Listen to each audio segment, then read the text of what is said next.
Bonjour à vous, bienvenue dans cette vidéo dans laquelle on va parler de 100 000 euros de négociations qui sont tombés à l'eau dans un deal.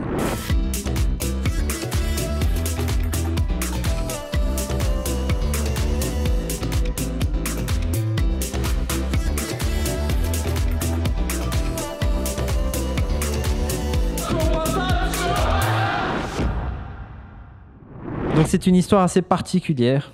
Encore en confession, puisque j'ai vu qu'il y a pas mal d'interactions. Vous aimez bien quand on confesse, on parle un peu des histoires un peu plus négatives qui font partie du parcours investisseur, hein. Il n'y a pas de réussite sans échec. Et c'est une histoire vraiment particulière. Vous allez voir, il y a des anecdotes, des choses qui ne peuvent m'arriver qu'à moi, à mon avis. Mais ça fait aussi partie de mon histoire. Et j'espère surtout que vous allez apprendre de ces erreurs et éviter de les faire. Donc j'étais dans une phase d'achat. J'ai voulu attaquer Liège, c'est à l'époque, donc c'est une histoire qui date quand même de peut-être 5 ans. J'étais encore dans mes débuts investissement, peut-être à la 2e ou la 3e année. Et donc en parallèle, on développait le club avec mon associé Florent. Et j'ai eu l'idée de m'associer avec un nouveau membre du club que je ne connaissais pas forcément, mais bon, voilà, il m'inspirait confiance. C'est plutôt quelqu'un d'ingénieur, complémentaire avec moi. Il est très carré avec des fichiers Excel, etc. Il travaillait, je crois, dans le service, je ne sais plus si c'est architecture ou risque ou ce genre de choses. Mais voilà, je trouvais que c'était complémentaire à ma personnalité, qui est beaucoup plus fonceuse, qui est plus créative, etc. Et donc, je me suis associé avec lui. Et comme on s'associe, je me dis, on va chercher des immeubles plus intéressants.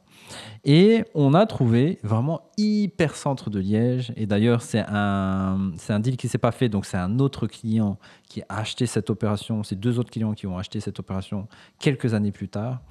J'ai réussi. Donc, c'est un bien qui était affiché, je pense, à l'époque, plus ou moins 475.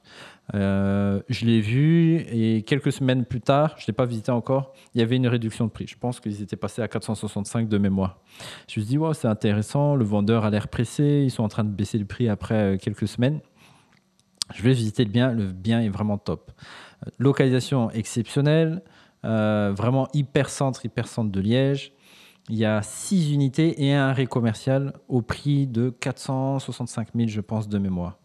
Et les unités, alors il y a 3 appartements relativement grands, 40-50 mètres carrés, une chambre. Et il y a 3 petits appartements, moins de 28 mètres carrés, donc qui nécessitent un permis de location. Il y a un gros grenier et il y a un arrêt commercial, tout ça à 465. Je me dis, waouh, c'est l'affaire du siècle. Aujourd'hui, dans le marché actuel, 2024-2025, on est plutôt à 465, on a plutôt 4 appartements, plus ou moins 70 mètres carrés, relativement bon état. Là, il y en a 6, bon, plus petits et aussi à rénover, mais je me suis dit que c'est quand même pas mal. Et donc, on se positionne sur cette offre. Je fais une superbe négociation, une négociation très simple. J'avais fait une offre super basse, je crois 320, 330. Et on me dit qu'il pouvait, ou on me fait sous-entendre qu'il pourrait partir avec, si on se rapprochait plus des 400, entre 350 et 400. Au final, on a obtenu le deal à 360, je crois, de mémoire, ou 365. Donc 100 000 euros de négociation. Et l'offre est acceptée dans le cadre d'un achat. On s'est dit, on va faire des Airbnb, location courte durée.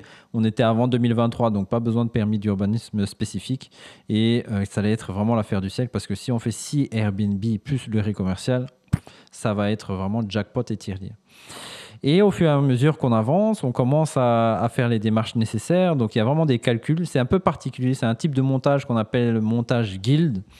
C'était un peu les prémices de la guilde, on va dire, en termes d'expérience. Et le challenge, c'était de pouvoir répartir, comme on n'a pas les mêmes salaires, on ne veut pas le nombre d'unités déjà impair qui va prendre le riz, etc. Il fallait répartir, l'un prend 4 unités, donc ça que j'avais donné à l'autre personne, et moi 3 unités dont le riz commercial. Et le challenge de tout ça, c'est comment répartir la valeur expertisée de chaque unité avec le prix du bien. Donc, comment mettre les 360, les séparer en fonction de... le challenge technique de ce bien était de répartir le montant par rapport à la superficie et à ce qu'on achète, puisque moi, j'ai pris le ré commercial et 2 unités, et lui, il a pris 4 unités. Mais il y a un ré commercial, donc comment tu le valorises, et répartir aussi le pourcentage, est-ce que c'est 60%, 40%, 65, 35, et aussi qu'on ait un alignement en termes de valeur, d'expertise, de bien.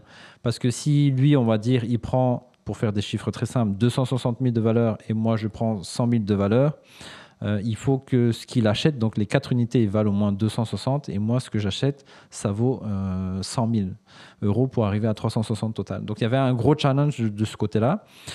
Long story short, l'opération, malheureusement, c'est pas faite pour diverses raisons. Je me suis rendu compte que nos personnalités n'étaient pas compatibles.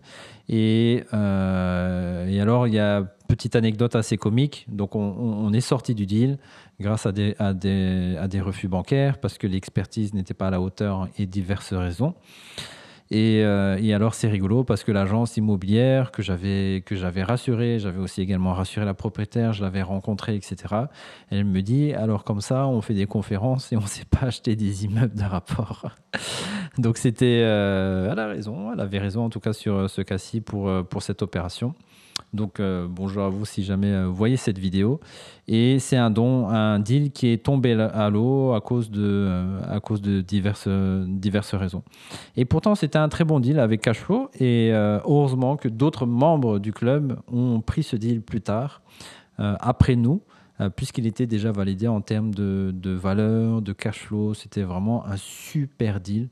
Et j'ai envie de donner l'adresse, mais je ne vais pas la donner. Alors, de cette expérience, qu'est-ce que j'ai appris? Première chose, je vous recommande énormément de bien choisir vos associés.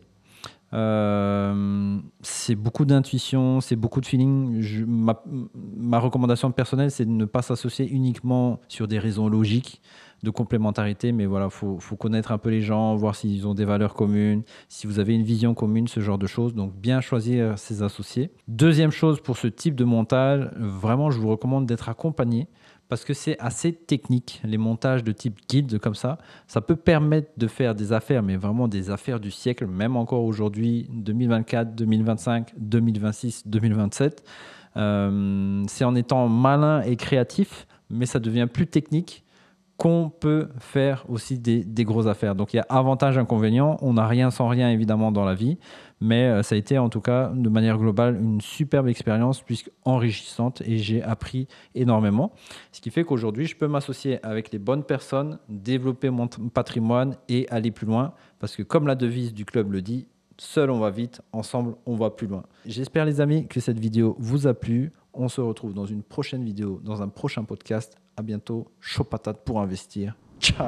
Pour plus d'astuces, pour les plus motivés, venez nous rejoindre pendant nos événements. Rejoignez la communauté Le Club Initiation. Les liens sont en description. On se retrouve sur terrain. Chaud patate pour investir.